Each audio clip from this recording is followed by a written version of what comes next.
Bienvenue à tous, rebonjour pour cette grande première des Assises du tourisme brassicole. Merci à tous d'être là, les brasseurs évidemment, et puis également tous les autres qui montrent que cette filière naissante du tourisme brassicole, c'est pas qu'une affaire de brasseurs, c'est aussi une affaire de chambres de commerce, d'offices du tourisme, d'hôteliers, de restaurateurs. Et c'est comme ça, je pense, qu'on parviendra à créer une filière à terme qui pourrait se rapprocher, pourquoi pas, rêvons un peu de ce qui se fait aujourd'hui dans le vin. Avant toute chose, je voulais aussi remercier le conseil régional de nous prêter ses locaux et monsieur Xavier Bertrand, qui devait être là ce soir pour un mot de clôture. Finalement, comme beaucoup de vous le savent, il est à Londres avec la délégation de la région, pour peut-être nous apporter du business et des touristes britanniques.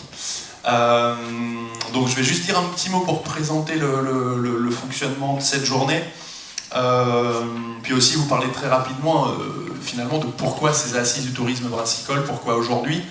Alors nous, pour ceux qui nous connaissent, l'échappée bière, ça fait près de 4 ans qu'on essaye de mettre tout ça en place. On a eu un très bon accueil, notamment auprès des brasseurs, et maintenant on a pensé, surtout aussi au vu de tout ce qui se fait dans les autres régions de France, qu'il était temps de passer la seconde, si je puis dire, d'officialiser les choses, de structurer les choses avec les brasseurs, avec tout le reste de la filière que vous représentez ici. C'est pas non plus un hasard, puisque en 2014, si ma mémoire est bonne, dans un livre blanc édité par le syndicat, enfin par Brasseurs de France, le tourisme brassicole était déjà un des points qui était évoqué. Voilà, donc c'est pas quelque chose qu'on a sorti de notre chapeau non plus. Nous, on sent au quotidien qu'il y a une vraie demande du public pour venir découvrir la bière, découvrir les brasseries et les brasseurs, et les brasseuses, pardon. Voilà, il faut aussi savoir que la région et la MEL, il y a quelques semaines, ont mandaté des cabinets extérieurs pour rédiger des portraits de territoire. Étant donné qu'on était dans la boucle, on était aussi aux restitutions, et la bière, dans ces restitutions de portraits de territoire, est à chaque fois apparue comme un élément, je ne vais pas dire absolument central, mais en tout cas un élément important à prendre en compte, parce que c'est un produit qui véhicule des valeurs fortes, des valeurs qui représentent aussi la région, et qui sont dans l'air du temps, des valeurs de gourmandise, de convivialité, d'authenticité notamment. Voilà, donc encore une fois, c'est pas un hasard de faire ça. Nous, on avait aussi rédigé, on l'a mis, alors on n'a pas édité assez, c'est pour ça qu'il y en a 15 sur 2 fauteuils, un livre blanc du tourisme brassicole il y a 1 an et demi, 2 ans à peu près, avec déjà pas mal de témoignages de certains d'entre vous. C'était un premier document de travail. L'idée aujourd'hui, c'est un petit peu de poursuivre ça tous ensemble. Ça, c'était surtout du jus de crâne de nous, plus des gens qui avaient eu la gentillesse de témoigner dedans. Aujourd'hui, l'objectif, c'est vraiment de faire beaucoup plus large et surtout de faire très collectif. Et avant de passer la parole à François Loos, président de Brasseurs de France, je voulais vraiment revenir sur ça, ce côté collectif. Le but de la journée d'aujourd'hui, c'est vraiment de faire avancer la filière du tourisme brassicole. Donc voilà, alors je pense pas que certains d'entre vous soient venus pour ça, mais le but, c'est pas de prêcher pour telle ou telle paroisse ou telle chapelle. L'idée, c'est vraiment de se dire tous ensemble, aujourd'hui on a une opportunité, la bière aujourd'hui est à la mode comme rarement elle l'a été, de créer, même si ça peut sembler un petit peu pédant de le dire, une nouvelle filière touristique, et donc de ce fait une nouvelle filière économique. Ça ne se fera pas que avec les brasseurs, ça ne se fera pas que avec les hôteliers, voilà, ça se fera de manière collective. Donc le but de la journée, c'est vraiment de réfléchir pour toute la filière.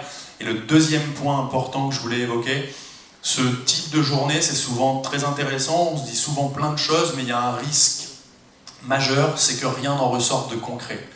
Donc si on se dit tous au revoir à 17h en se disant c'était formidable, on a eu plein de bonnes idées, et que dans 6 mois tout est parti aux oubliettes, ça ne sert pas à grand chose. Donc le but, alors ce matin on va plutôt être dans la réflexion, on va dire presque, c'est un bien grand mot, mais presque la philosophie du tourisme brassicole.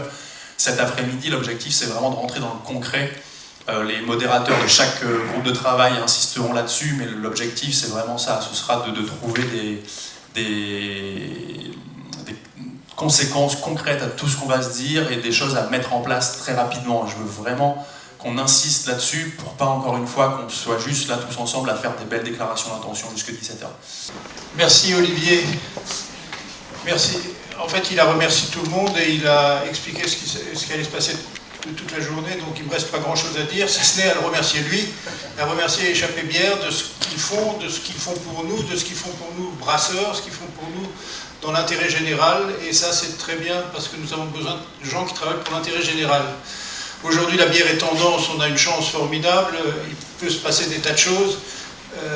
Le Parlement a dit que la bière faisait partie du patrimoine gastronomique de la France il y a déjà quelques années. C'était une initiative fortement soutenue par un député du Nord de Cole qui s'est battu pour que ça sorte dans de bonnes conditions. Et ça marque le début de quelque chose. Il y a eu ensuite un amendement qui a ouvert les possibilités de publicité pour l'œnotourisme. Ça s'adresse à l'œnotourisme en général, mais pas au brassitourisme, mais le brassitourisme, on peut l'incorporer dedans si on veut, dans la mesure où il s'agit de faire la promotion des territoires, de leur histoire, de leur culture. Et donc nous sommes aussi à la tête de territoires qui ont une histoire, qui ont une culture, qui ont pour la bière quelque chose à montrer, quelque chose à donner à l'intérêt général. Et donc ces étapes sont franchies aujourd'hui. Mais ça ne suffit pas, parce que je rencontrais dernièrement les responsables du vin. Et un des responsables me parle des sommeliers. Et nous parlons des sommeliers. Ils disent, vous avez bien sûr une école de biérologues. Nous avons quelques biérologues, mais nous n'avons pas encore une école de biérologues. Nous devrions avoir une école de biérologues. Lorsqu'on est aussi important dans l'imaginaire des Français aujourd'hui que nous le sommes avec la bière, il faut que nous voyions plus grand. Il faut que nous soyons capables d'imaginer plus, d'aller un cran plus loin. C'est ce qu'il faut organiser de façon collective et dans l'intérêt général. Et c'est pour ça que l'initiative d'Échappée Bière est très importante et je vous en remercie. Alors nous, on a évidemment beaucoup à faire dans le domaine de la formation, beaucoup à faire dans le domaine du tourisme, on a beaucoup à faire dans le domaine du patrimoine.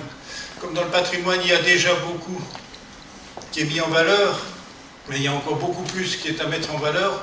J'ai écrit à Stéphane Bern, vous savez, qui a été nommé conseiller du président de la République pour la valorisation du patrimoine, pour que le patrimoine brassicole soit pris en compte dans son étude.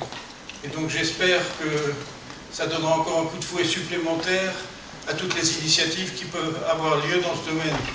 En tout cas, merci de votre présence nombreuse, merci de l'initiative d'Échappée Bière, et bonne journée à tous, avec plein de bonnes idées, qui ne seront pas simplement pour aujourd'hui, mais qui seront pour des choses que nous allons faire ensemble dans l'avenir. Et vous voyez dans ce qu'a dit François Loos, il y a un premier point qui montre qu'on est vraiment encore aux prémices de tout ça, c'est qu'on n'est même pas encore tous d'accord sur le terme à utiliser. François Loos parle de brassitourisme, nous on parle de tourisme brassicole. Ça peut, je pense, faire partie d'un des points importants à évoquer cet après-midi aussi. Nicolas, du coup, maintenant, de l'Échappée Bière, qui va vous présenter quelques chiffres et une forme d'état des lieux. L'intervention de Nicolas, comme celle ensuite de Norbert Crozier, va durer à peu près 15-20 minutes. Après, moi, je leur poserai, si j'en ai, quelques questions. Et puis après, évidemment, vous serez aussi les bienvenus pour en poser. D'ailleurs, je ne l'ai pas précisé, mais si vous avez des questions tout au long de la journée, n'hésitez pas à prendre la parole. On est en petit comité, on avait prévu de faire ça avec des envois de textos, etc. Mais au final, on est une petite soixantaine, je pense qu'on peut faire ça de manière plus traditionnelle avec le micro. Il n'y a pas de chiffres qui parlent du brassitourisme. On a dû compiler beaucoup de choses parce que si le tourisme brassicole en est à son démarrage, ben c'est difficile d'avoir un peu de recul, un peu de retour sur ce qui se passe en France, même en Europe aujourd'hui. Il y a très peu de chiffres qui sont compilés. Certaines brasseries le font, mais on se rend compte que les brasseurs ne connaissent pas leurs visiteurs, ne connaissent pas comment ils arrivent jusque chez eux, comment ils repartent après. Donc on a fait une étude qui est assez exhaustive volontairement. On ira certainement assez vite sur certaines slides. Le but n'est pas de vous noyer de chiffres, mais il y a des choses qui sont assez intéressantes qui permettent de situer déjà le paysage brassicole français.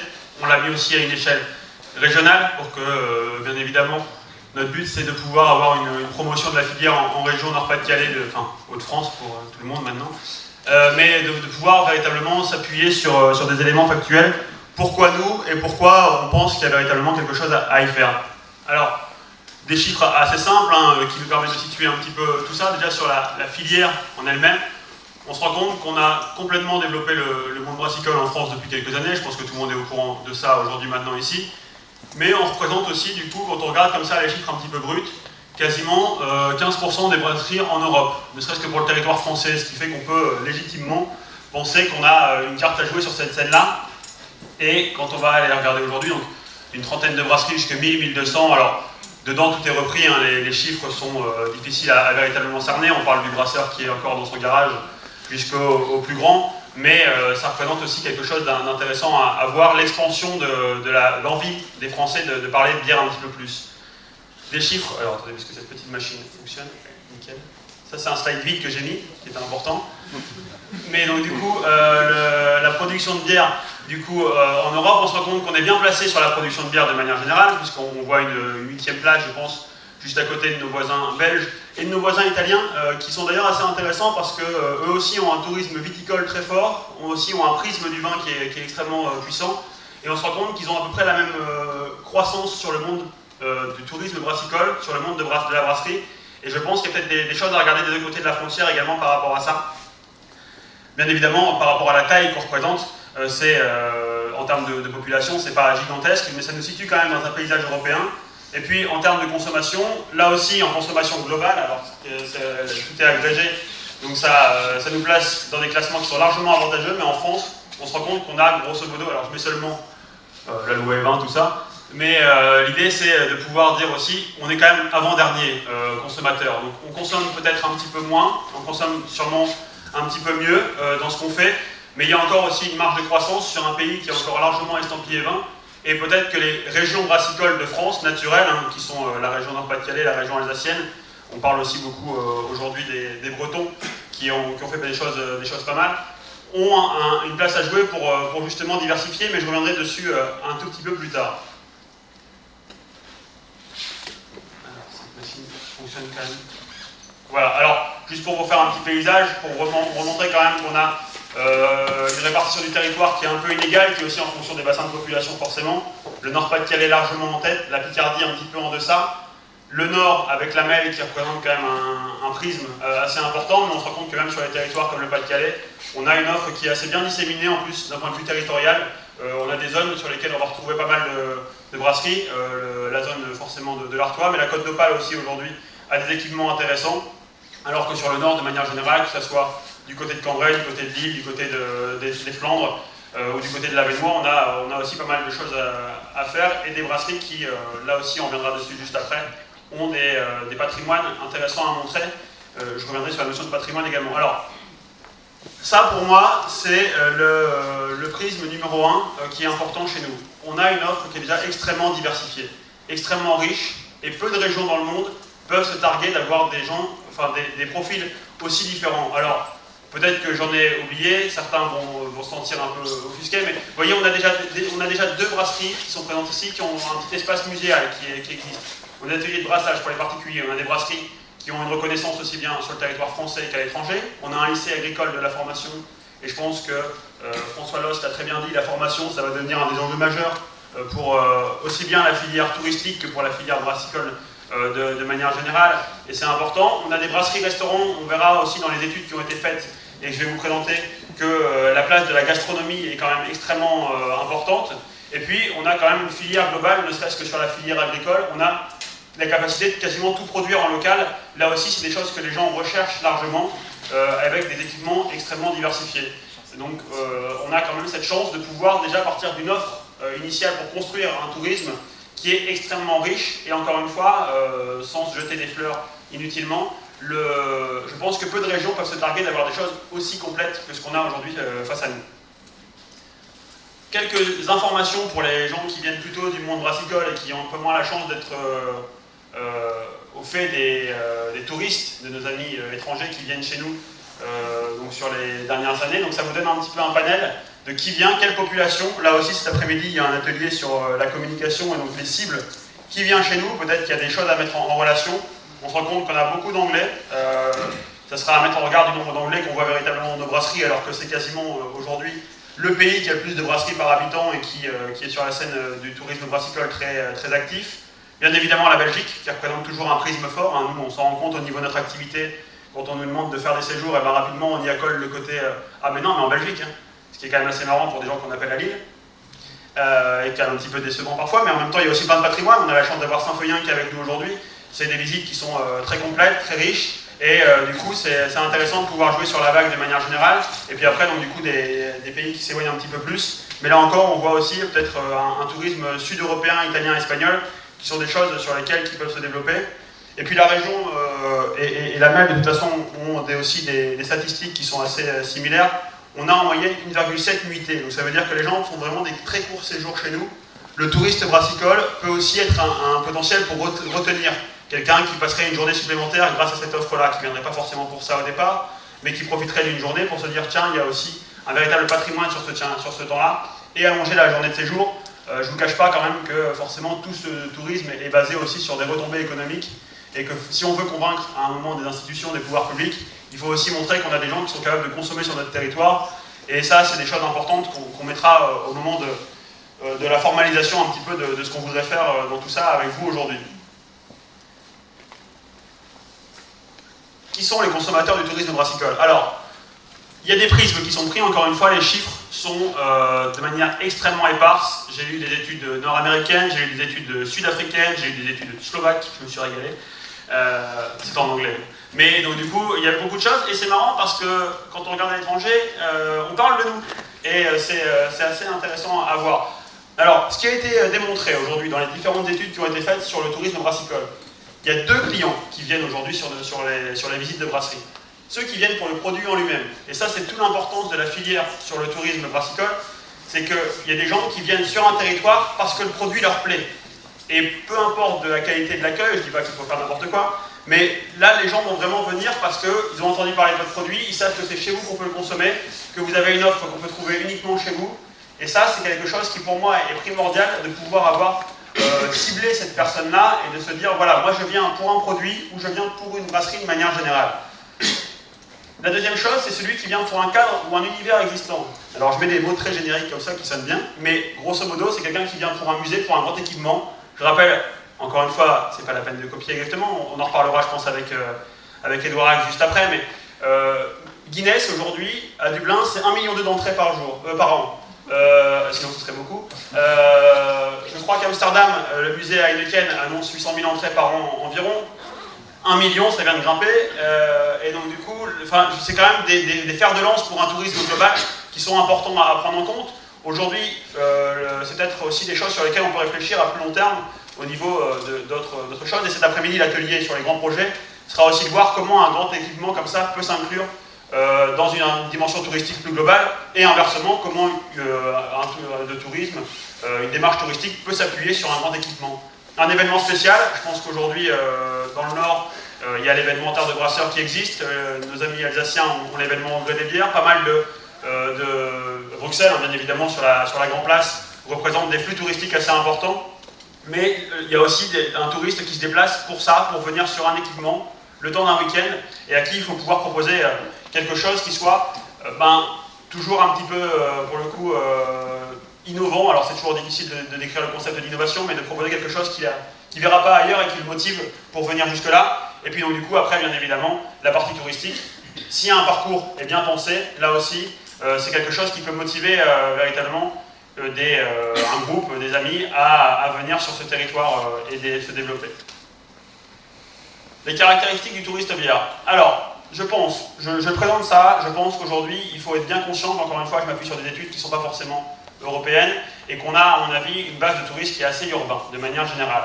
Cependant, il y a des choses qui ressortent, quelle que soit la destination, quel que soit l'endroit, par rapport à des études qui ont été faites directement dans les brasseries, qui ont étudié les populations qui venaient chez eux. On se rend compte que c'est des personnes qui vont toujours rechercher cette implication côté filière courte sur la production, d'avoir des maltes locaux, des houblons locaux, d'avoir véritablement une distribution également qui réfléchit dans ces termes-là. C'est important de pouvoir le mettre en avant. Je sais que beaucoup d'entre vous le font à tous les niveaux. Il faut pouvoir communiquer dessus parce que c'est quelque chose qui parle assez touriste. Ça, c'est un chiffre intéressant, c'est une étude qui est intéressante. On le rapproche assez du tourisme gastronomique qui, quand il est passionné par son produit, eh ben, il va dépenser plus qu'un touriste lambda qui se dit tiens, je vais aller faire un week-end quelque part en Europe. C'est quelqu'un qui a un pouvoir d'achat qui est prévu pour ça, qui est prévu pour le tourisme brassicole directement dans la brasserie ou autour des produits. Le haut niveau de fidélité à la marque, on y reviendra. C'est quelqu'un qui, une fois qu'il a fait la visite, ou les visites d'ailleurs, puisqu'on s'est rendu compte que sur les différentes études, les personnes qui font des séjours brassicoles vont visiter entre 2 et 3 brasseries en moyenne par séjour.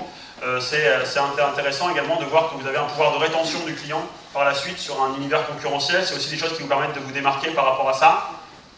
Le public est quand même assez jeune, de manière générale. On va revenir sur cette partie-là juste après également. Mais les réseaux sociaux, c'est à la fois en amont, en aval et pendant que c'est communiqué. C'est des éléments qu'aujourd'hui, il est difficile d'éviter quand on veut attirer en tout cas un touriste. Recherche une expérience VIP. Ça ne veut pas forcément dire cher VIP. Ça veut dire qu'il a envie d'avoir un traitement un petit peu particulier où il sent qu'il n'a pas la même expérience que le mec qui arrivait juste avant. On ne lui a pas dit exactement le même discours. Et celui d'après, on ne lui a pas dit le même discours non plus. De la même façon, s'il a 40 ans et qu'il est passionné de bière et qu'il vient avec sa femme, il n'a pas envie d'avoir le même discours que s'il y a un groupe de VG juste avant qui est passé. Et ça, c'est important également de pouvoir commencer à travailler sur une personnalisation de certaines choses.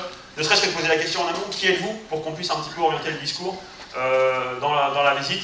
Et puis donc du coup, le souhait d'avoir une histoire à raconter, là aussi ça rentre un petit peu dans cette démarche plus globale d'une expérience touristique. C'est pour ça que je trouve que c'est quand même des choses qui sont assez pertinentes. Alors, là aussi, c'est un prisme, je pense, très particulier, mais qui est le consommateur de bière artisanale? C'est des choses importantes. La culture, clairement, aujourd'hui, il n'est bien évidemment pas question d'éviter les femmes dans la place de la bière artisanale, bien au contraire. Mais on se rend compte qu'aujourd'hui, les études montrent que quand même, ça reste un pourcentage qui est moindre. Il ne faut pas non plus se cacher la face et essayer de partir sur des choses à tout prix paritaires. On part aussi d'un client qui est peut-être plus masculin au départ. Comment attirer les femmes, pourquoi pas? C'est une très belle démarche et d'essayer d'avoir véritablement une cible globale. Mais on se rend compte que le client aujourd'hui, il est plutôt là-dessus. Et puis 2 chiffres intéressants. La moyenne d'âge qui est ressortie sur toutes les études que j'ai lues, il a entre 35 et 40 ans. Il est plutôt éduqué et donc du coup plutôt un peu CSP qui correspond d'ailleurs à cette capacité de pouvoir avoir une dépense sur place qui est assez intéressante. C'est un public qu'au final on aime avoir chez soi parce qu'il est à la fois intéressé, il est éduqué et puis il a aussi un peu des moyens de consommer. On verra ce que les brasseurs veulent faire du tourisme brassicole, quel est l'intérêt pour eux, on va en reparler juste après, mais je pense que c'est quelque chose qui est assez intéressant à mettre en avant. Là, c'est juste pour vous faire un petit focus, où en est le tourisme brassicole. Grosso modo, vous avez 88 agences. Ah, j'avais un micro. Vous avez 88 agences qui se situent aux États-Unis, qui font du tourisme brassicole, donc qui fédèrent directement tout un écosystème autour d'eux. On en a 5 en Belgique qui existent malgré tout, sur des territoires très spécialisés. On a assez peu de personnes qui travaillent sur l'ensemble du territoire. Et puis vous voyez, on en a un petit peu partout en Europe de manière éparse, en Afrique du Sud que je viens de citer, mais avec vraiment un côté très localisé. Les Allemands sont par exemple soit du côté de Bamberg, soit du côté de Munich. Il y a aussi une agence qui aujourd'hui existe à Berlin, mais par exemple le nord-ouest allemand est complètement délaissé. Voilà, donc c'est assez intéressant. On se rend compte que de manière générale, au niveau européen, il y a peut-être aussi une place à prendre pour la France pour être fer de lance en structurant une démarche plus globale. Il y a encore beaucoup de choses à faire, ne serait-ce que chez nous. Ça, je vous en ai parlé un peu en préambule. La légitimité dans tout ce qui est travail qui a été fait par la région, par la MEL, mais par tous les territoires. Le mot légitimité sur un produit, sur se positionner. Tout à l'heure, j'avais quelqu'un qui me disait il ne s'agit pas forcément d'être légitime, il suffit de ne pas être illégitime. Mais c'est assez marrant. Mais donc du coup, on a aujourd'hui tout ce qui nous permet de pouvoir être légitime et de pouvoir s'imposer comme une destination brassicole également. Ne serait-ce que pour la France, vous voyez les inscriptions qui ont été faites, le travail qui a été fait de manière générale pour avoir une reconnaissance sur le produit bière en lui-même, avec l'inscription UNESCO et le repas gastronomique des Français. On a également du coup une tradition brassicole qui est forte sur les 2 régions majeures, que sont le Nord et l'Alsace. On va retrouver quand même 3 siècles, peut-être même plus pour certains dans la salle, mais on a quand même des choses sur lesquelles on peut s'appuyer. Et le touriste est aussi riche de ça, de pouvoir repartir dans une vision patrimoniale plus globale. Je peux même le noter, je pense. Ouais. Le paysage brassicole régional riche de sa diversité, là je l'ai noté tout à l'heure, je ne reviens pas dessus. Des valeurs liées à celles du territoire, là aussi dans la démarche du portrait de territoire qui a été fait, on se rend compte que la bière correspond bien aux habitants du territoire, sur les valeurs de simplicité, de convivialité, de proximité. Ça aussi c'est important de pouvoir s'appuyer dessus parce que c'est ce qu'on va retrouver aussi à l'intérieur de nos brasseries Et je pense que ça, c'est déjà des choses qui sont assez mises en avant. Pour la région Nord-Pas-de-Calais, on a la chance d'avoir un style de bière qui est unique, qui est le style bière de garde, qui aujourd'hui est presque des fois un peu occulté ou qu'on ne met plus forcément en avant à l'étranger, c'est un peu dommage. Et puis donc 2 articles que j'ai trouvés, c'était assez marrant. Il y avait une démarche qui était dans une revue suédoise qui disait « Le Nord-Pas-de-Calais est en train de bouger, il faut vite qu'on s'active, sinon on va se laisser prendre la place ». C'était en 2015. Et alors là, je ne sais pas d'où c'est sorti, mais je l'ai trouvé dans le World Travel and Tourism Council en 2014. Quelque chose qui parlait de la France de manière générale en disant le tourisme brassicole pour des régions qui n'ont pas forcément de touristes viticoles, c'est quelque chose qui va se mettre en place. Et dès 2014, on se rend compte que c'était dans les discussions et dans les têtes. On est en 2017 et sans faire offense à personne ici, on a encore beaucoup de marge de progression à mettre en avant et c'est aussi pour ça qu'on a voulu provoquer cette réunion aujourd'hui. Alors le tourisme expérientiel, je vous en parle rapidement, c'est un concept qui est mis en place par la région de manière générale sur tout ce qui est fait. C'est assez intéressant. L'idée c'est de dire on n'achète plus un produit ou un service, on achète une expérience quand on vient directement faire du tourisme. Ça déjà c'est mal mis en forme, mais c'est pas tant la question. C'est vraiment d'essayer de travailler sur cette démarche-là, d'essayer de vendre quelque chose encore une fois au client qui vient et d'avoir une démarche plus complète pour l'impliquer dans ça et ne pas juste lui faire entre guillemets une visite classique. Pourquoi accueillir du public? C'est vous qui nous donnez la réponse. Nous, on a essayé de lister un peu les différentes choses. C'est une rencontre avec son public. Alors, le faire participer, ça peut être à la fois sur des cadres de bière éphémères, d'avoir des retours d'expérience directs sur des produits qui sont lancés, de pouvoir communiquer en direct, ça reste le meilleur canal pour savoir si le produit qu'on fait plaît, malgré tout.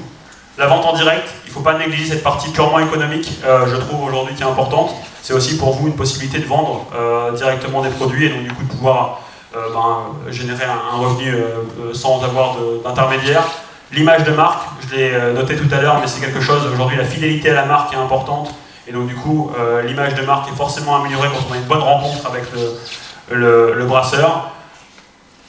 La création de partenariats, c'est aussi des démarches qui sont intéressantes, d'essayer de travailler en synergie. Norbert nous en reparlera un petit peu après, de pouvoir avoir des produits croisés entre différentes choses de la destination. Je ne vais pas rentrer dans le détail dessus.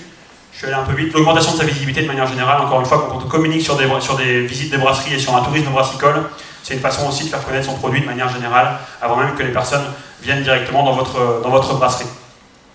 Petite étude qui est assez sympa à montrer, alors sur une région PACA qui en plus, je pense, n'est pas la plus négative en termes d'image en France aujourd'hui. Dans une étude qui a été faite sur le vin, est-ce que vous avez une image meilleure de la région après avoir visité une cave? Là, c'est Atout France qui nous l'a fourni. 60% quasiment nous disent oui, j'aurais une image plus positive de la région. Dans une démarche, parce qu'on sait que la région n'a pas forcément non plus à l'étranger, mais sur le territoire, une image très forte, c'est important, mais de manière générale, ça s'applique à n'importe quel territoire, puisqu'encore une fois, même en PACA, on arrive à faire évoluer l'image et faire grandir cette image. Je trouve que c'est des chiffres qui, là aussi, parlent d'eux-mêmes. Alors, là, je vais passer très vite dessus. Les typologies de brasseurs, pour moi, c'est un outil qu'il faut mettre en place aussi, de savoir qui a envie de faire quoi. Et donc, grosso modo, on va de la brasserie qui fait tout le temps, des visites tous les jours, des festivals partout, pour essayer de faire connaître ça et qui lance dans sa business model, dans son modèle économique, d'avoir véritablement le tourisme au centre, on va dire, grosso modo, de son développement. Ça va jusqu'à la brasserie qui, pour des raisons quelles qu'elles soient d'ailleurs, n'organise ni visite ni autre, qui se concentre vraiment sur la production. C'est intéressant d'essayer juste de classer qui fait quoi dans la région, dans une région où on essaye de développer le tourisme brassicole, pour savoir sur qui on peut se baser également, et pour construire une offre qui peut aussi du coup correspondre à différents groupes, à différents moments, à différents tempos, de pouvoir avoir une réponse qui se construit naturellement.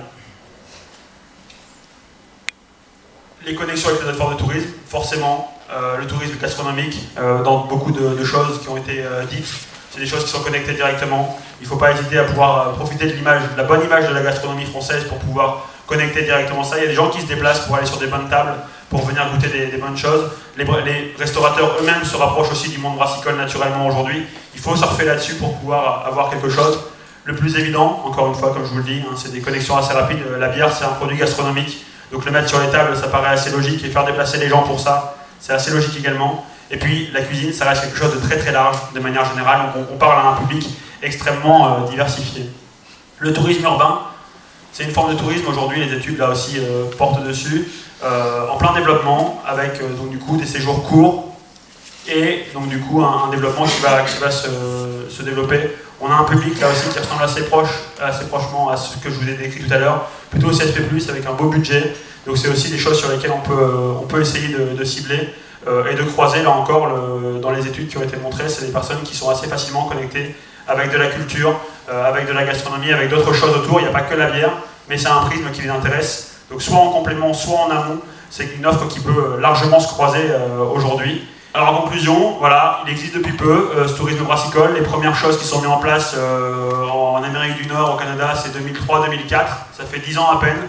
On se rend compte qu'on n'a pas grand-chose de structuré chez peu de personnes. C'est peut-être le moment aussi de trouver, nous, notre place là-dedans et de pouvoir développer des choses. Et puis j'ai remis les 4 choses qui sont pour moi importantes. Un cadre légal, on a la chance d'avoir la directe qui est avec nous aujourd'hui, que j'ai vu tout à l'heure, qui va nous permettre aussi de travailler dans cette partie-là. Les brasseurs m'ont demandé naturellement de dire avant de faire des visites de brasserie, qu'est-ce qu'on a le droit de faire, qu'est-ce qu'on peut faire et qu'est-ce qu'on ne peut pas faire. C'est important de pouvoir travailler là-dessus pour pouvoir se développer sereinement. Des outils à créer, c'est notamment en termes d'ingénierie touristique, cette fois-ci, de pouvoir créer des routes structurées, mais des outils que les personnes peuvent retrouver sur place également. Un besoin d'innovation, parce que pour se démarquer du nombre de brasseries, il y en a 8000 en Europe, de pouvoir aussi trouver, je pense, un point d'ancrage un petit peu différent, et c'est intéressant de travailler dessus. Et je conclus sur ce que Olivier a commencé à dire tout à l'heure, il faut travailler ensemble. Malheureusement, on est bien conscient que les équipements ne vont pas pouvoir avancer tous à la même vitesse, tous au même moment, tous au même endroit. Mais c'est pas parce que le tourisme se développe sur certains territoires aujourd'hui qu'il ne se développe pas sur d'autres demain. On a la chance, encore une fois, d'avoir un écosystème global.